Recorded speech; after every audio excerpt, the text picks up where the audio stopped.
Olá, eu sou Ana Caline e começa agora o Manchetes Online de hoje, que é aniversário da cidade de Lençóis Paulista e Dia da Educação.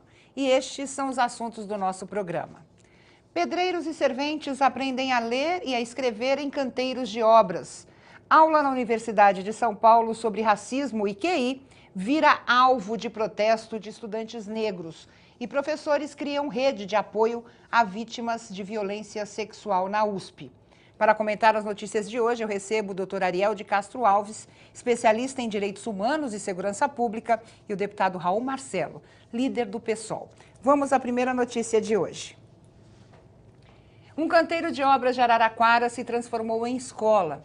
Durante parte do dia, pedreiros e serventes se reúnem para assistir a aulas de professores da Universidade Estadual Paulista, Unesp, e aos poucos estão aprendendo os sons e contornos a ler e escrever. Deputado Raul Marcelo, principal importância dessa notícia que eu vi é que eles não são descontados do salário exatamente para ter essa oportunidade, porque muitos ganham por hora e achavam que desperdiçar, entre aspas, 2 horas de trabalho reduziria a remuneração.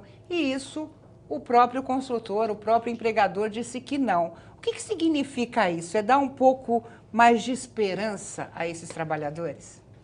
Olha, primeiro, obrigado pelo convite, Aline. Satisfação estar aqui com o Ariel, né? Parabenizar a equipe da TV da Assembleia, os funcionários. A alfabetização é uma questão fundamental, né? Hoje, infelizmente, no Brasil, nós estamos entrando no século XXI, tem 8 milhões de pessoas que não sabem ler.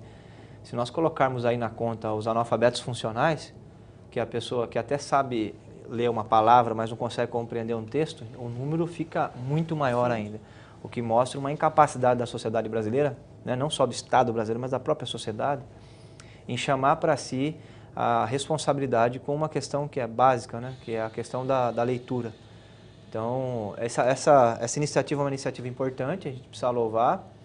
Dizer também que o método de alfabetização a partir da realidade concreta do trabalhador é o método do Paulo Freire. Sim. Né?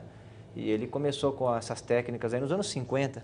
Então, implantou em vários países do mundo onde foi erradicado o analfabetismo. O método do Paulo Freire foi implantado, porque o agricultor ele aprende a ler a partir da enxada, se ele planta mandioca, a partir da mandioca. Então, da realidade concreta, você consegue alfabetizar a pessoa. Em 3 meses, o método Paulo Freire alfabetizava camponeses. E ele, infelizmente, faleceu, né? E não viu seu método ser implantado no Brasil. Pelo contrário, ele foi banido do Brasil na ditadura militar, como subversivo, né? Uma coisa absurda. Então, essa é a situação que nós nos encontramos hoje. E eu queria parabenizar aqui essa iniciativa, e que espero que os governos, né, estejam, os secretários de educação, o ministro da educação, que é inclusive um filósofo renomado da Universidade de São Paulo, esteja vendo essas iniciativas e que dê incentivos, inclusive para as empreiteiras, né, que tem um número grande de trabalhadores, infelizmente, que têm uma baixa escolaridade, para que trabalhem com a questão da educação também no local de trabalho. As metalúrgicas começaram a fazer isso no Brasil nos anos 70, né? Inclusive dando incentivos para que o trabalhador fizesse colégio técnico, até faculdade, tem até bolsa, tem muitas empresas grandes no Brasil que dão bolsas para incentivar o estudo. E a esperança nossa é que os governos estaduais incorporem essas políticas para que a gente possa ter a erradicação do analfabetismo no Brasil, que infelizmente o dado é muito alto. Importante destacar que a prefeitura, falando dos governos, né, a prefeitura de Araraquara doou livros, cadernos, lápis e réguas e que pretende expandir o projeto porque já há resultados concretos dessa experiência. Doutor Ariel, eu estava vendo uma outra matéria que mostra que um vigilante também conseguiu, mas o dele, ele fez doutorado numa universidade lá na Paraíba. Essas oportunidades, o que significam? Por que eu pergunto isso? Porque quando as pessoas chegam aos 40 anos de idade no Brasil, elas já não servem para o nosso mercado. E esses profissionais, eles não são mais jovens. Muitos aqui citados têm mais de 40 anos, mais de 50 anos. Mas para o funcionário e para a questão da cidadania, o que isso significa? Boa noite, Ana Caline, boa noite ao meu colega Raul Marcelo, deputado muito atuante aqui nessa casa, e também a todos os telespectadores da TV Assembleia. A gente até brincava antes aqui, o Raul Marcelo perguntando, você também entende de educação? Acho que todos nós, de alguma forma, entendemos de educação, porque somos estudantes ou somos também educadores. Já tive a oportunidade de ser professor de serviço social, né, de direito no serviço social em algumas faculdades. É sempre uma oportunidade muito importante da gente aprender também, da gente estar se atualizando. A gente mais aprende com os alunos, né, Raul Marcelo, que também é professor, do que propriamente a gente está ensinando. Então é sempre importante. O problema é a baixa remuneração, né? No passado eu conversei com alguns colegas da PUESP de São Bernardo que eu tinha interesse até em dar aula numa escola na periferia, de preferência no bairro mais violento e periférico da cidade, para poder até sentir a dificuldade do professor, principalmente no ensino médio, de ter na sua classe alunos, por exemplo, em liberdade assistida, de estar diante da violência, da falta de estrutura. Mas quando me disseram que seria R$10 por aula, então ficaria difícil de cada aula ganhar esse recurso. Não era possível com professor temporário. É claro que na advocacia a gente consegue ter uma remuneração muito mais adequada. E no dia da educação é até bom essa reflexão, né, das condições dos professores. Então isso faz com que as pessoas que teriam uma boa condição de estarem também lecionando acabam saindo de estarem aí dando aulas por conta da baixíssima remuneração. Lembrando que os professores aqui de São Paulo estão em greve. O Raul Marcelo tem acompanhado e tem colaborado aí nas reivindicações junto a essa própria casa, aqui a Assembleia Legislativa, e junto ao governo do Estado. Agora, essa iniciativa que foi mostrada aí nas reportagens é extremamente importante. Eu também sou filho de educadores, minha mãe é professora do Estado já aposentada, e meu pai hoje é vice-presidente do Conselho Nacional da Educação, que é o principal órgão da educação no Brasil, e ele preside a Câmara da Educação Básica. Então, é professor há muitos anos da Universidade de São Paulo, da Universidade Metodista. Então, eu sempre também tive essa vivência no mundo educacional, desde a época que meu pai lecionava em Diadema, em comunidades extremamente periféricas. E eu lembro que quando ele foi secretário de Educação em São Bernardo do Campo, lá nos anos 80, ele implantou um MOVA, né, o Movimento de Alfabetização, que o Raul Marcelo, ele também é jovem. Que era um modelo Mobral, ele né? É jovem, Mobral ele é quase jovem como eu, mas ele também deve se lembrar da experiência do MOVA, inspirado no método Paulo Freire. Então ele implantou na cadeia de São Bernardo, na época, o MOVA, uma cadeia que seria para 50 presos, tinha 500 pessoas. Então, imagina fazer a alfabetização num local desse, né? Primeiro, a resistência também dos profissionais, da própria prefeitura, da secretaria mesmo, da instituição de poder. Mas depois foi uma experiência muito exitosa, que envolveu os policiais, envolveu os carcereiros, envolveu os profissionais da educação. As pessoas passaram a ter interesse em participar dessa experiência. Então, todos os lugares nós podemos ter experiências educativas, e é muito interessante essa educação que ocorre, a alfabetização nas obras. Isso valoriza as pessoas, porque esse funcionário, esse profissional, esse pedreiro ou servente de pedreiro, ele vai atuar muito melhor quando ele está mais instruído, mais educado, mais informado. Então, ele vai ser um profissional cada vez mais capacitado. E a questão da metodologia, que o senhor colocou muito bem, a realidade, é o momento até de se repensar também a metodologia da nossa educação, para atrair o interesse das crianças. E o grupo, são 15, né, funcionários que são alfabetizados, grupos pequenos, para o educador conseguir resolver a confusão de cada um, né, dar atenção a cada um deles. É uma reflexão também sobre um novo modelo de educação, né, deputado Raul Marcelo?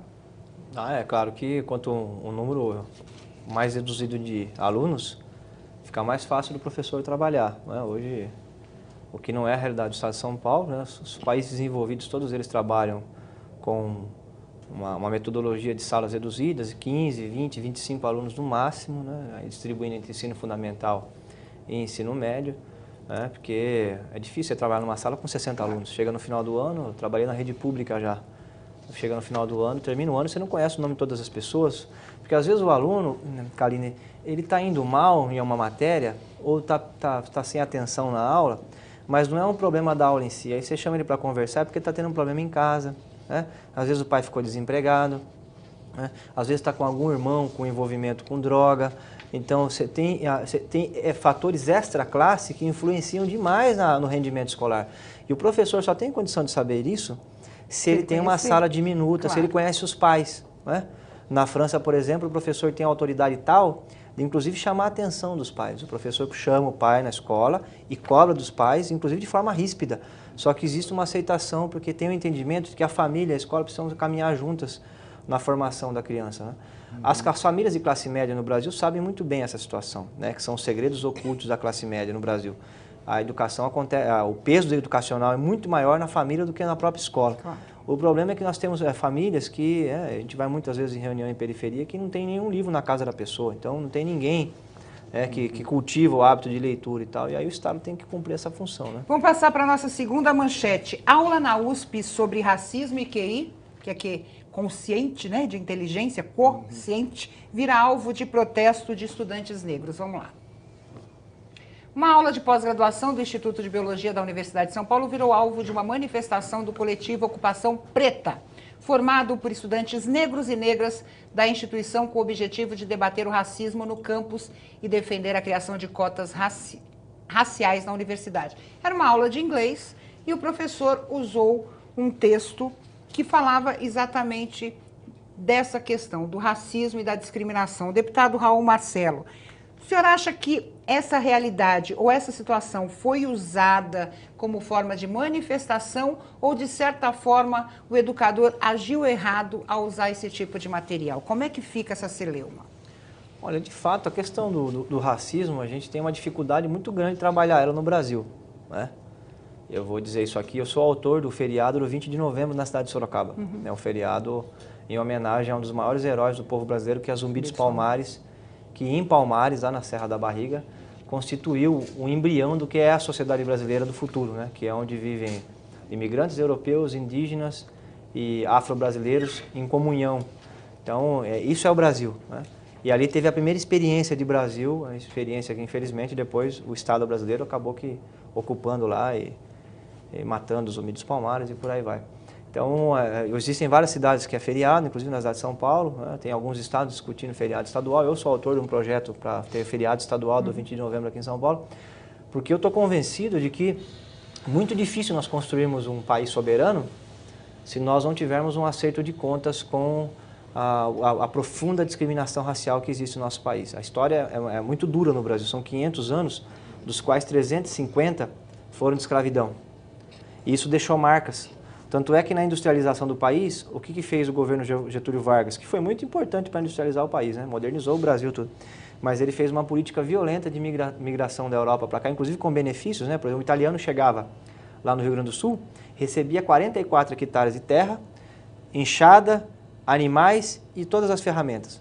O alemão recebia um pouco mais, quase 150. Então, assim, os imigrantes europeus que chegaram, tanto aqui em São Paulo, como no Rio Grande do Sul e em outros estados do Brasil, receberam incentivos do Estado. Tanto é que essas regiões onde que esses incentivos aconteceram, Kaline, são regiões que a desigualdade social no Brasil é menor, não é? Sim. Okay, então, agora, e a população que estava aqui no Brasil, que construiu as primeiras ferrovias, as primeiras rodovias, toda a infraestrutura brasileira que desbravou o Brasil, né? Os afro-brasileiros não receberam nada do Estado. E, pelo contrário, foram, inclusive, preteridos no processo de industrialização, porque os migrantes europeus chegaram e pegaram os empregos melhores que eram na indústria. Quando a abolição da escravidão aconteceu na cidade de São Sebastião do Rio de Janeiro, né, em 1888, ela tinha por volta de 300 mil habitantes, 160 mil eram escravos.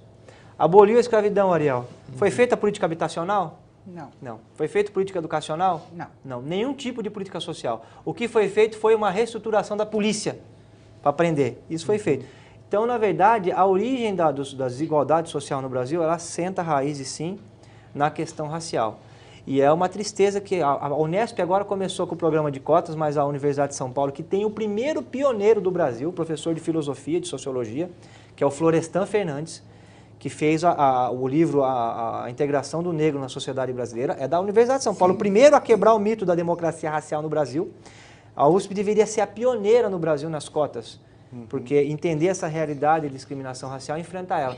A cota é para sempre? Não é, por um período, até a gente poder começar a pagar a dívida com a população né? afro no Brasil, que infelizmente ficou marginalizada ao longo de vários séculos. Só para as pessoas entenderem, esse artigo, ele vinculava, na verdade, níveis de inteligência a diferentes etnias e origens geográficas, o que causou exatamente essa manifestação. Completa, né? Sim, é um professor americano, né, pelo que está no Brasil, acho que desde 2005, né? Sim, e ele já tem alguns artigos, né, relacionados ao racismo. E a questão do QI, do quociente aí de inteligência, muitas vezes ela foi usada de forma racista também na própria história do Brasil e de outros países. Muitas vezes se relacionando as pessoas brancas com QIs mais altos e as pessoas negras com QIs mais baixos. Então, por isso que existe esse ranço. E isso também gerou protestos. Agora, nós temos que levar em conta que no Brasil, boa parte dos jovens ainda não tem acesso à universidade. Sim. Por isso que nós temos as cotas raciais, eu sou favorável.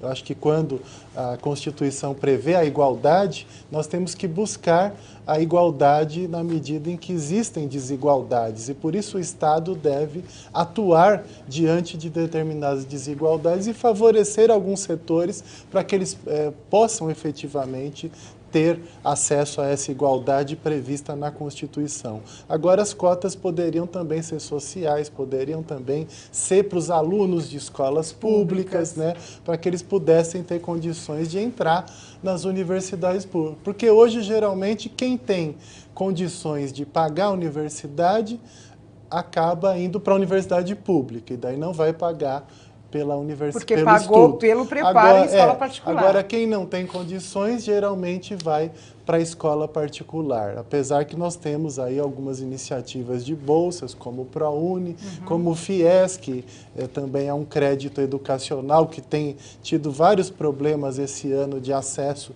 para os estudantes. Então é importante também levar em conta que da população que poderia estar na universidade, principalmente dos 18 aos 30 anos de idade, só 20% dessa população hoje no Brasil tem acesso às universidades, e enquanto isso acontecer, nós não somos uma pátria efetivamente educadora. E acaba gerando na verdade, nós estamos mais para uma pátria encarceradora, porque o Brasil é a terceira maior população carcerária do mundo, do que ainda uma pátria educadora. Vamos falar da importância do trabalho de uma comissão parlamentar de inquérito. Muita gente questiona, né, o que uma CPI faz e que resultados ela traz. No caso, a CPI da USP, realizada aqui na Assembleia de São Paulo, fez a Universidade de São Paulo tomar uma importante iniciativa, que é o tema da nossa terceira manchete. Um grupo de quase 100 professores e pesquisadoras da Universidade de São Paulo criou uma rede de apoio às alunas e alunos vítimas de violência sexual e de gênero nos campi da instituição. Batizada de Quem Cala Consente, a rede teve sua primeira reunião no auditório da Faculdade de Medicina da USP, que foi um dos principais alvos de denúncias de estupro e violação de direitos humanos em uma comissão parlamentar de inquérito aqui na Assembleia de São Paulo entre dezembro e março deste ano. Os casos chamaram muito a nossa atenção, deputado Raul Marcelo. Muita gente não acreditava que isso acontecesse dentro de uma universidade pública. Esse tipo de iniciativa de professores e educadores que vivem essa realidade pode inibir esse tipo de conduta, assim como a CPI também trouxe algumas, vamos dizer assim, algumas sugestões para combater esse tipo de violência? Eu acho que só o fato de ter trazido isso a público, né? A comissão esteve em Sorocaba, por exemplo, investigando a PUC, né? Pontifícia Universidade Católica, principalmente o curso de Medicina. Eu estudei em faculdade pública o primeiro ano dos calouros, né? Quando a reitoria e a direção da instituição não faz o acompanhamento, de fato acontecem abusos mesmo. Eu cansei de ver calouro... Não só violência sexual, né? Racismo, não, violência moral, física, né? Existe um certo descontrole. O trote é uma coisa saudável, desde que ele tenha um acompanhamento. Limites, né? Tenha certos limites, até porque, de fato, é uma consagração, é uma mudança no período, né? está saindo da adolescência, da juventude, entrando numa fase madura, principalmente muito feliz o jovem está porque conseguiu entrar numa faculdade ou universidade pública. Só que, infelizmente, teve uma negligência muito grande das instituições de São Paulo, né? Principalmente as públicas, que eu acho que tem mais responsabilidade, porque recebem recursos públicos, são de maior renome, até porque eu não lembro agora se tirando o caso da PUC, se nós tivemos outras instituições privadas aí que foram citadas pelo relatório da CPI. Mas o grosso dos casos mesmo foram nas universidades públicas. Sim. E precisa ter, de fato, agora um acompanhamento, não dá mais para as reitorias serem negligentes em relação ao recebimento dos calouros, que infelizmente, né, o que era para ser uma festa familiar, inclusive um consagramento individual, porque é um esforço muito grande para se passar no vestibular, acaba virando aí um terror, né? O primeiro semestre, o primeiro ano do calouro, em algumas universidades públicas aqui de São Paulo, é muito difícil por conta dos abusos que acontecem por parte aí dos veteranos, né? E muitas meninas que vieram depor na CPI falaram que tentaram, de alguma forma, chegar à reitoria da universidade e denunciar, e que foram ameaçadas pelos autores. Então, chegaram casos muito antigos, doutor Ariel, né? Situações que aconteceram há alguns anos. Então, esse tipo de iniciativa pode inibir, na verdade, futuros casos como esse. Essa situação mostrou a importância do parlamento, Sim. né? Porque eram situações já que tinham uma tradição, um costume, e que poucos tinham condições e tinham coragem de romper e denunciar essas situações. E, claro, havia uma conivência das instituições, dos seus dirigentes, dos seus professores. E hoje nós temos aí vários profissionais, por exemplo, na medicina, que cometeram esses abusos no passado, sexuais, estupros, bullying. Imagina nós sermos cuidados na área de saúde por pessoas que cometeram fatos tão graves no passado. E foi importante que essa CPI colocou luz a isso. É importante também nós lembrarmos do papel do deputado, ex-deputado Adriano Diogo, né? Por toda a competência que ele levou à frente. Coragem também, e a né? coragem e a atuação que ele teve. Ele se dedicou praticamente esses primeiros meses do ano, completamente dia e noite a essas discussões. E isso foi muito importante, os resultados, e agora é importante que nós temos aí uma rede de atuação para enfrentar essas situações de abuso, de tortura, de bullying. Mas é importante que as faculdades criem ouvidorias independentes que possam ter pessoas de fora da universidade, que recebam essas preferencialmente, denúncias, claro. que não sejam pessoas da própria universidade, mas pessoas até da sociedade civil, pessoas com militância na área, por exemplo, do enfrentamento aos abusos ou à exploração sexual, ou que defendam os direitos humanos, para ouvir as denúncias, inclusive de forma anônima, se for o caso, e poder tomar providências junto aos vários órgãos que possam defender os direitos dessas pessoas, contatando o Ministério Público, defensorias públicas, Poder Legislativo e o apoio psicológico também para as vítimas. Isso é fundamental, porque os traumas, as sequelas são terríveis. A gente tem um tempinho, eu gostaria de falar, claro, da notícia do dia. O segundo brasileiro esse ano executado na Indonésia por tráfico de drogas. O brasileiro Rodrigo Goulart foi executado hoje por fuzilamento lá na Indonésia. Segundo caso, doutor Ariel, em 2015. O que a gente tem que pensar sobre isso? Na verdade, o governo brasileiro tem que tomar alguma atitude em relação a situações como essa? Sim, nós temos um Ministério das Relações Exteriores, nós temos uma diplomacia que atua internacionalmente.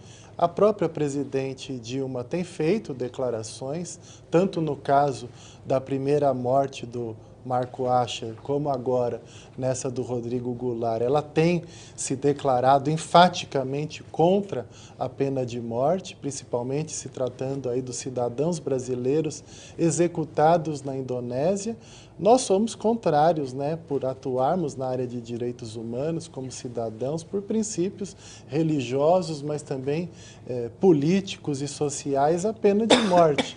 Entendemos que isso não resolve o problema da criminalidade, isso não inibe.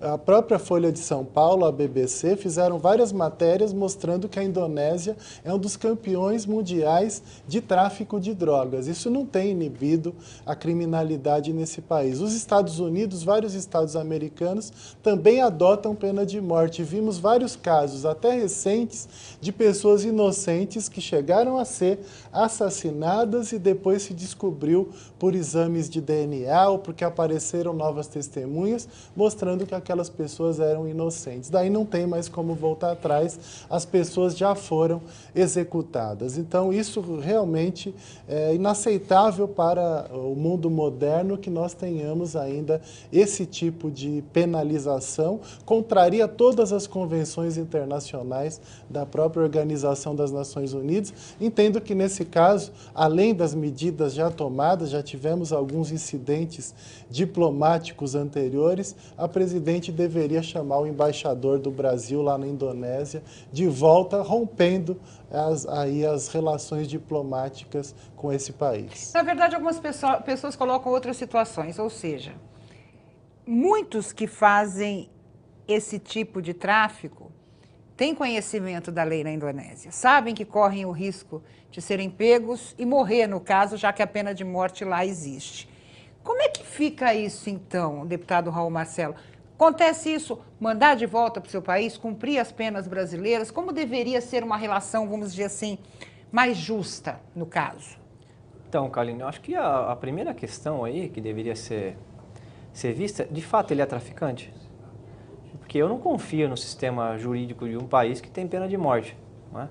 Porque você tirar a vida de alguém... 6 quilos de cocaína. Então, mas ele estava com ele, Aqui eu não sei se eu não conheço o processo, entendeu? E eu não confio no sistema processual de um país que tem pena de morte. O que dá direito ao Estado de tirar a vida de alguém? A vida é um mistério, na verdade, né? A vida é uma coisa fantástica, né? O ser humano, a vida é o maior bem que nós temos, né? Então a vida tem que ser preservada, independente do que a pessoa fez, né? Então, tirar a liberdade já tem uma discussão enorme hoje, se de fato consegue combater o crime ou não. E agora, se tirar a vida, é uma desproporção muito grande, né? Então, eu acho que o sistema jurídico penal não é confiável da Indonésia, essa é a primeira questão, né? E segunda questão, por que eu acho que não é confiável? Porque só o fato de ter essa desproporção, uma pessoa que está vendendo drogas ilícitas, ela perder a vida por conta disso, né? Sabendo que você tem também as drogas lícitas que são vendidas, né? E as pessoas consomem tudo isso. Então, assim, eu só acho que você tratar a questão das drogas com pena de morte é uma desproporcionalidade gigantesca. Então, um país que tem um sistema desse, nós não devemos nem confiar. Por isso que eu acho que o governo federal deveria ter uma ação bem dura, duríssima, nas relações diplomáticas com a Indonésia, né? E exigir de que tenha um tratamento proporcional, né? Infelizmente, um brasileiro teve a vida perdida e nós não sabemos, hein? Porque está sendo vendido que é traficante pelo governo da Indonésia. Ninguém sabe exatamente o que aconteceu. Tem muitos casos no Brasil de jovens pobres da periferia que morrem e depois é vendida a tese de que era traficante e tal. Então tem muitos casos, inclusive isso na ditadura militar foi usado de forma vasta e por aí vai. Então eu acho que como advogado, a minha visão nesse caso aí é de que um país que tem uma desproporção tão grande não merece respeito ao seu sistema jurídico. E só para informar, outros 7 estrangeiros foram também executados hoje. Eu quero agradecer, deputado Raul Marcelo, doutor Ariel, quero agradecer a você. O Manchetes Online vai ficando por aqui, nós temos um encontro no próximo programa. Um grande abraço e até mais.